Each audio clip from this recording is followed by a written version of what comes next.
Yeah, apologies for that. I know that was easier for some than others. So we're talking about the future of hospitality. The landscape is changing in terms of what is out there, but also in terms of funding. And it seems that more and more TDF at some point seems to be associated with sort of private development somehow. So can you tell us a little bit more about TDF and what the sort of the ethos is and how TDF operates? Sure, absolutely, Ali. So Tourism Development Fund was established back in 2020 with the main objective of being one of the executors of the National Tourism Strategy. And that strategy really defines the 10 cities of the key priority interests in the mainland Saudi. So it includes primary cities such as Riyadh and Jeddah, and some of the secondary cities such as the Asi region, Medina region, Eastern Province, Hail, Jof, Baha, and so on. And one of the most important aims for TDF is that each project that we go into is to unlock the private sector capital. And we do that by providing several available funding solutions. So we have more than 15 projects that are products that are spread across three main categories. So we have the debt, we have the equity, and we have the guarantees. So debt, if we look into the debt, bulk of what we do, we are a financier of projects. We can also invest equity. These are usually in the projects of strategic interest for the country. And we can also provide guarantees. And the guarantees could be a construction guarantee, performance shortfall guarantee, and some others, all with objectives of enabling private sector investment. So just as to give you as an example, up to date, we've committed of approximately 18 billion riyals of projects, out of which TDF's contribution is around 5 to 6 billion. So the remaining is coming from the private sector. So it's really a combination with, for every dollar that TDF invests, there are around $2 that come from the private sector investor.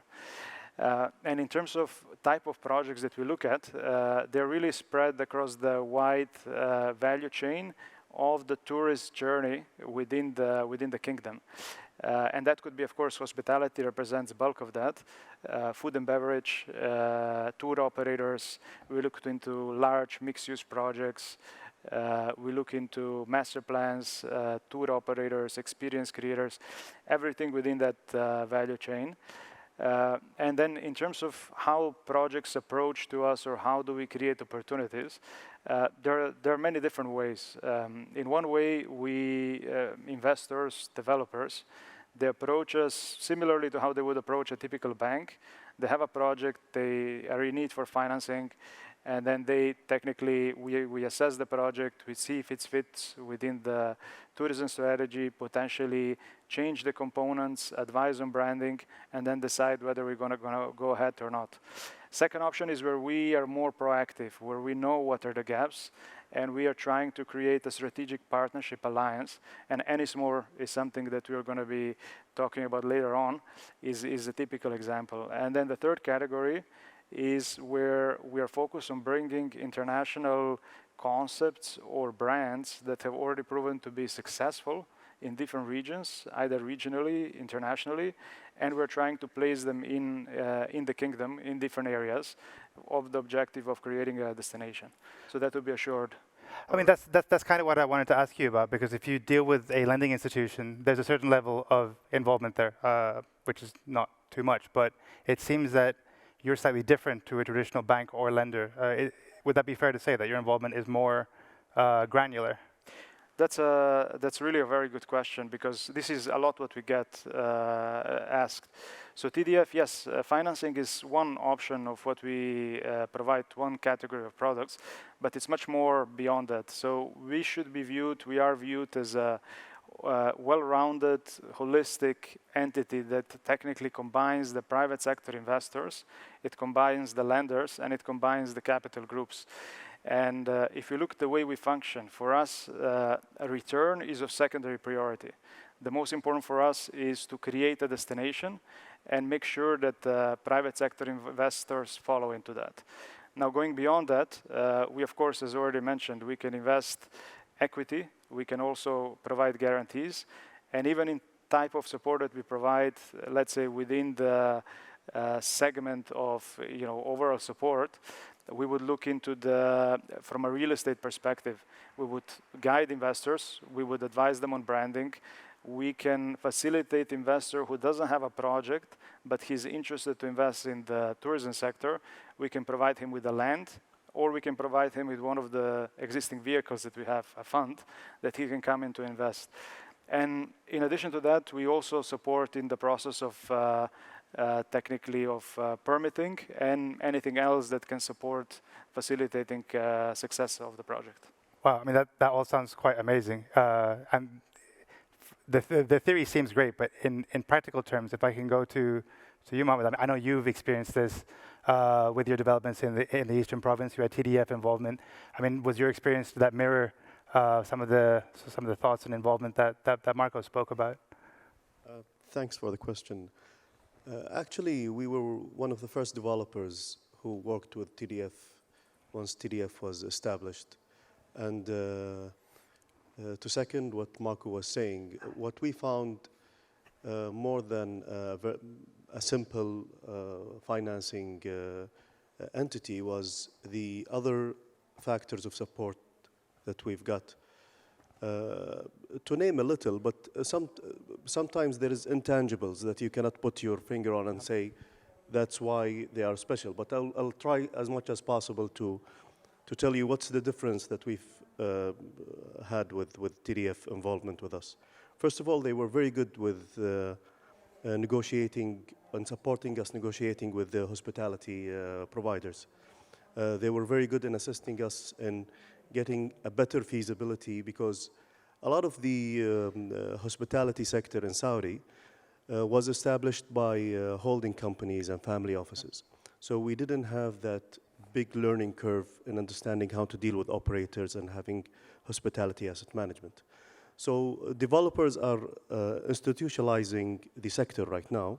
However, we have ways to go, and with the support of well-experienced professional entity that could sit down with you, tell you what you're doing right and you're doing wrong, and fixing the problems before you even start the construction. So other than getting a very good deal with the lending itself, for example, I'm going to try to put some numbers there. If you go to any bank in Saudi, I think the maximum door-to-door loan you'll get is 7 years, with 2 to 3 years grace period. What we've got with TDF was almost double that amount, and double a grace period, less guarantees. However, you get the support. You get a really feasible, sensible project. This is why the banks in Saudi, they don't have the same technical background, so they have usually more tighter terms than what the people in TDF support. And also the other programs and packages that they provide, other than just being a simple lender. We're actually in talks with them right now with a couple of projects where they are going to be an equity also investor. So they put some skin in the game, which is very comforting for us as investors/developers. And we get the support. First deal we signed with them was Fairmont, Ajdan al-Khubar. It was back in 2020. Right now, the construction has started. So we're very pleased with and they've created a competitive market with the banks also. So right now, when we signed the deal with TDF, every bank is lining up to sign with us deals in other locations. And this is exactly what they need to be providing in the market today. So there's something that you said earlier, that you maybe don't have the culture of hotel development and operations. And what we found is that certainly TDF and similar institutions have brought a lot of new players to the market. So, I mean, would you have any advice for somebody who's trying to develop a hotel for the first time? And then maybe I'll jump to you, Omar, after. But are there any pitfalls or things that they should watch out for? I think it's getting the right location today in Saudi, because of the multiple changes that we've faced in the past 6-7 years, whether it's social reforms, financial reforms, really having an overall strategy, you'll see the land prices are stressed and they are going into the high side in some certain locations. So new coming developers need to be well aware of the future of the location that they are going to invest in, because I believe we are in a mini bubble right now that might be corrected in the next 3 or 4 quarters. However, this is maybe the biggest obstacle because it will make or break the project. Other than that, we see big support from the Tourism Ministry, Tourism Development Fund, Tourism Authority, who are working to promote Saudi as a destination. So you will find supports from local authorities or from the financiers. However, nobody can pick the land for you. You have to go and dig your heels in the locations and check the proper location for your vision and investment. And Omar, once the plot is picked and development proceeds, from your perspective, are there any sort of challenges or anything that you would warn for first-time developers about when first embarking on their very first hospitality project? So, first, Assalamu alaikum. Hello, strangers, which is 25 hours welcoming everybody in Dubai. Then I'll just say, Ali, that understanding the gap in the market and understanding which target audience you would like to cater for in your development is a very important step before starting any hospitality development. And understanding which target you would like to mix your development with, because at this stage, luxury has its own audience.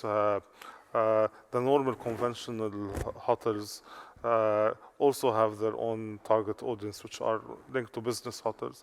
And you have categories that are merging currently in the market.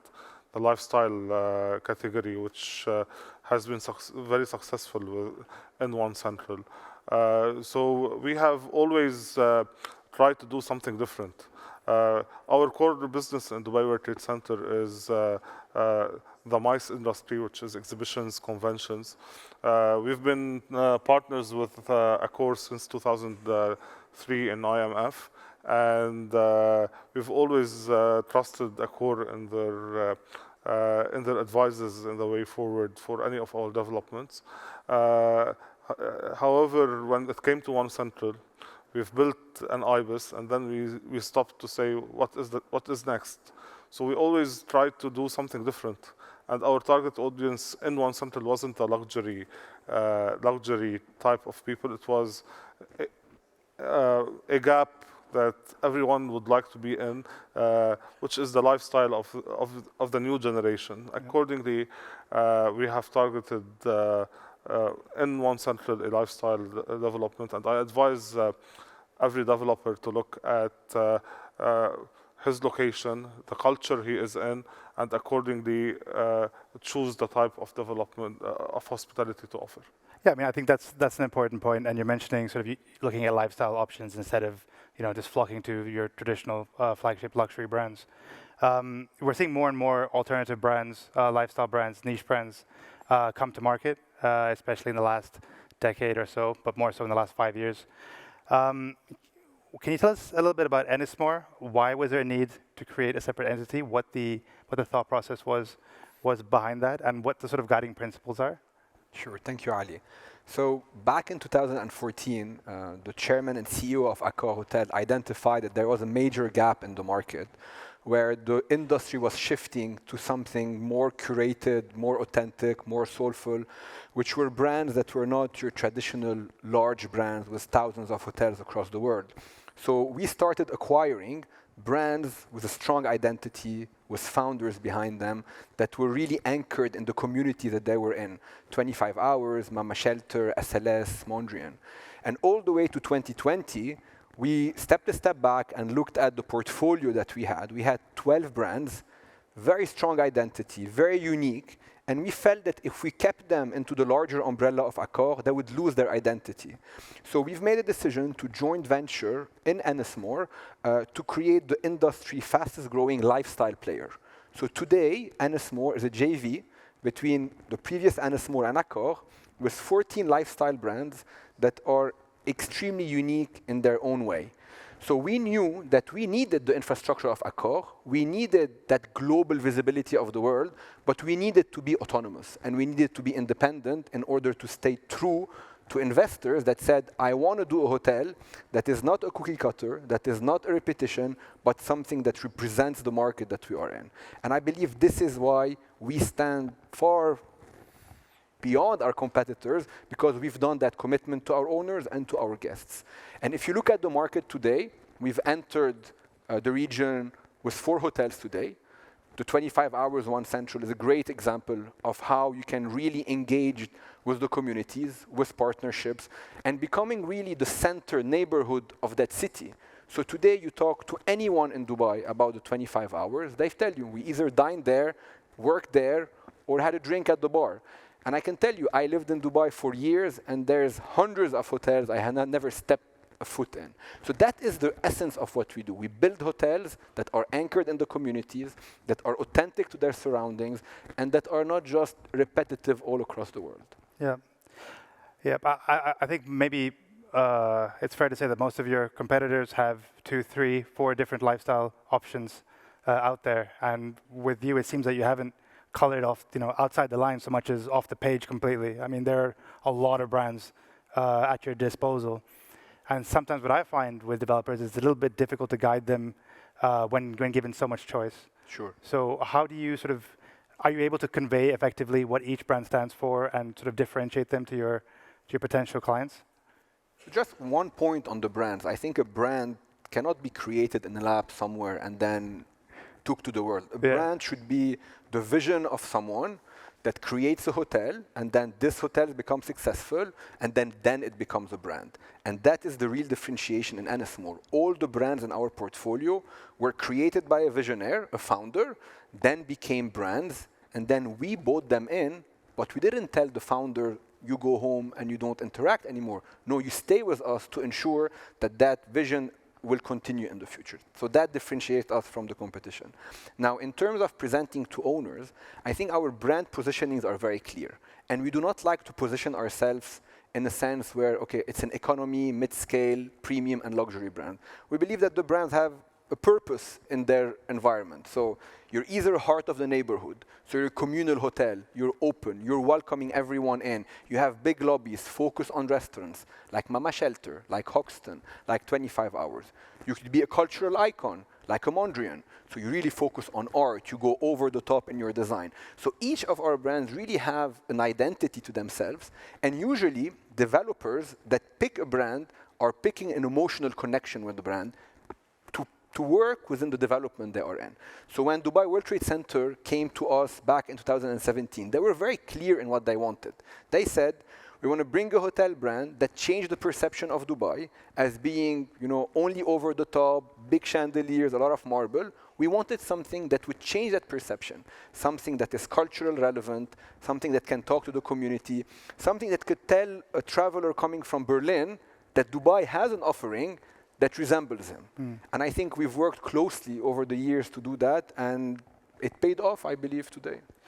Fantastic. And yeah, I'll just quickly, because I want to get to the fund. Omar, you're someone who I've known for some time now, and I believe it's fair to say that you hate risk more than any man, woman, or child on the planet. This seems like a very risky thing to develop within your master plan. So I don't understand how did you go from one extreme to the other? I totally agree. I'm a person that analyzes every single line item of a budget and make sure that it is not risk. The risk is not very high in it. Accordingly, we in Dubai World Trade Center, we are not a developer that usually sell his assets. We usually retain all our assets and make sure that we have a recurring income. So accordingly, we try to make sure that it's not a risky project. And that's what we have been doing since 2005 till today. However, let me tell you when it started, all of this. We started in 2006 with a master plan, and we had a component which is a hospitality hotel. And we thought of having it very luxury. And one day we just thought, our CEO came at that time and said, we want something funky. Started trying to understand what is funky. And honestly, we didn't know if the funky will be in the structure, in the operation, in the design, in the budget. And accordingly, we started defining what a cool and funky product is. And let me tell you, we've always felt that hotels in Dubai are very chic, very luxury, and it's for people who wear suits. When they go into the hotel, they are very. They know exactly what they're trying to do. We try to go to people who sits down in the coffee shops, to the new generation who goes to coffee shops like Home Bakery, like Tasha's, who sit down on the, who are us, and we try to go and feel home at a hotel.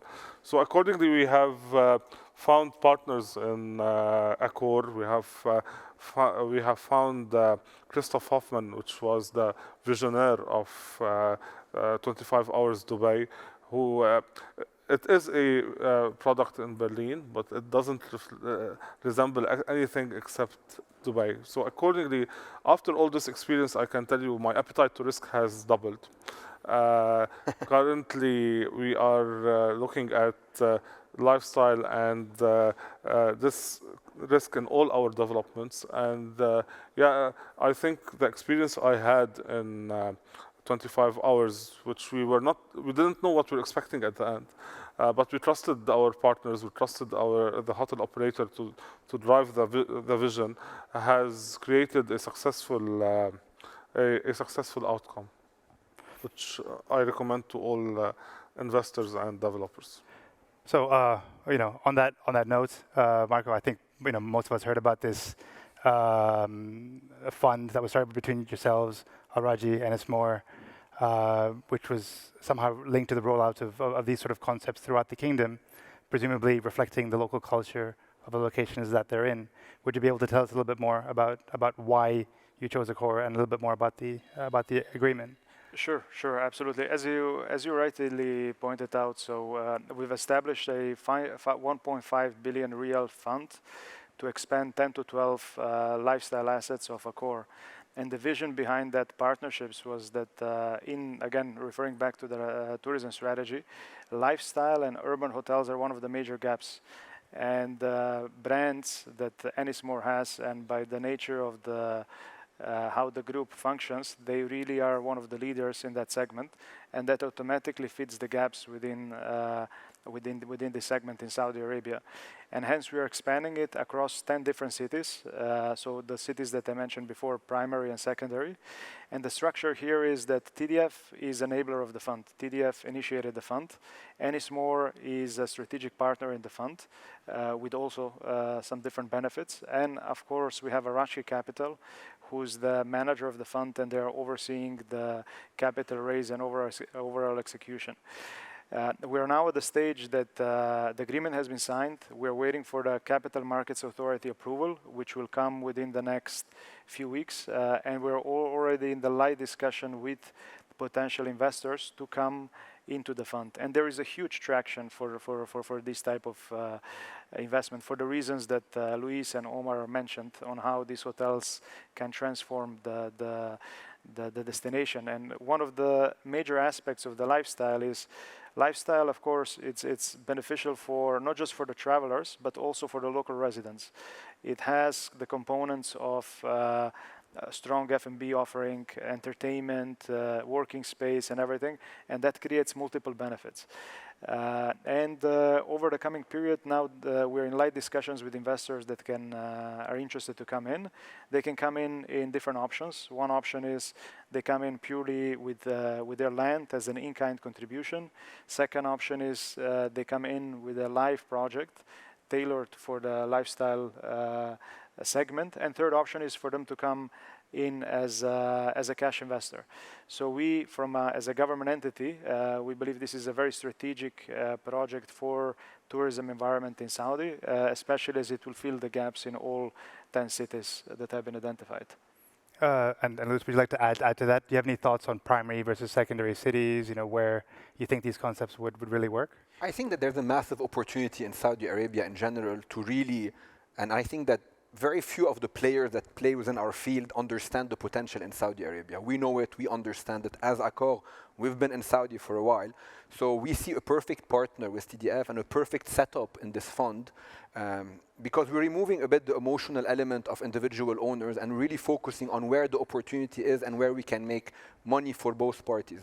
So I believe that as a first step, we will definitely start by implementing our brands in primary cities such as Riyadh, Khobar, and Jeddah.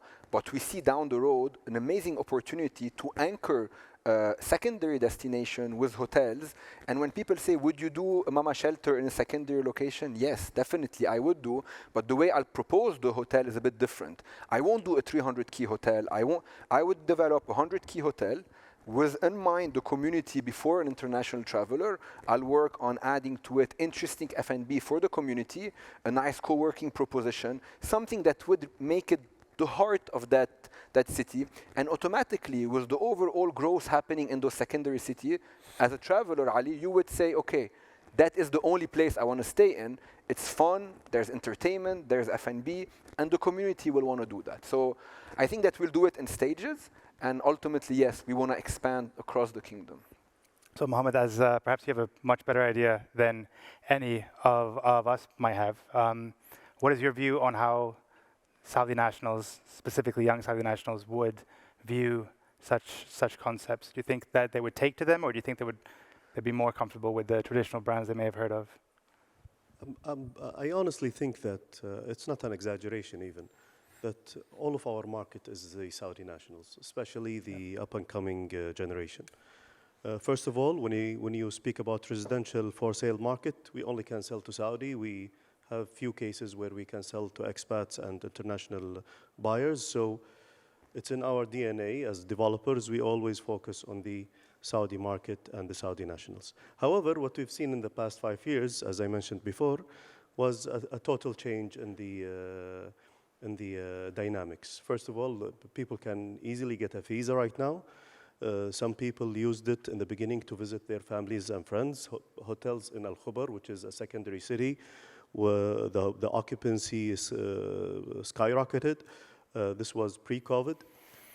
Then we found out that people are really want to come and visit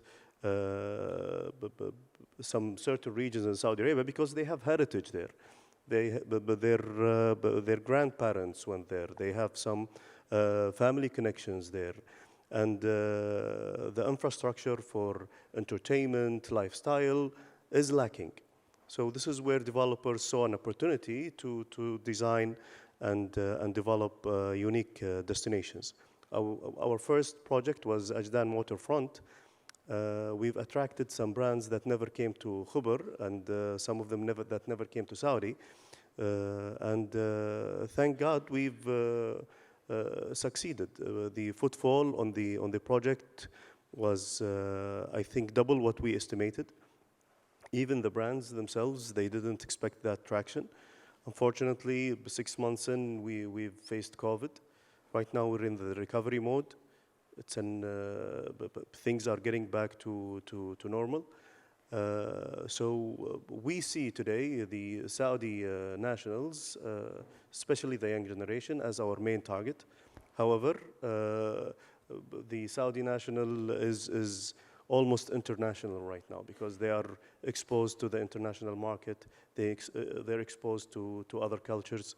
So if we tailor anything for them, it will fit all as we think. All right. I mean, I think I'll leave the last word with you, Marko. I know we've worked on projects together, lifestyle-oriented in secondary locations. I mean, would you just like to tell us a little bit more about, your focus on these local locations and perhaps what the outlook on the future is, and then I think we can close the session. Sure, absolutely. I think I'll refer back to the national tourism strategy. So one of the main objectives is for Saudi is to reach 100 million visits by 2030, and that is up from 41 million in 2018, which was considered as a baseline. At the moment, as of end of 2021, we are at around 67. And the biggest change that is happening is really in the leisure demand is building up. And now the way the strategy was developed, of course, there was a scan of the country in terms of different areas, regions, attributes, what the offering can be, and there were different themes that have been identified. So some of these themes are, for instance, lifestyle and urban that we are already filling, adventure, desert, beach resorts, culture and heritage, and some others. So for us, that is the future of hospitality for when it comes to TDF, and this is where we'll be looking to develop and focus on creating the projects over the coming period. And these will be either projects with investors directly approaching us, or through the structures that I mentioned that we've done with Ennismore that will lead in multi-asset expansion. So we are very open to creating these structures. And the most important thing for us, of course, will be that there is a brand concept, whether it be an operator, entertainment company, retail group, has a strong brand that can fill that gap, and that there is a strong alignment of interest for with TDF, and that creates then an appealing structure for private sector investment to fall, and it's a win-win for the operator, for us as a tourism entity, and of course for the private sector investor. Fantastic. All right, I think we're out of time. I thank you all for your attention, and I'll throw it back to Gemma, I believe. Thank you.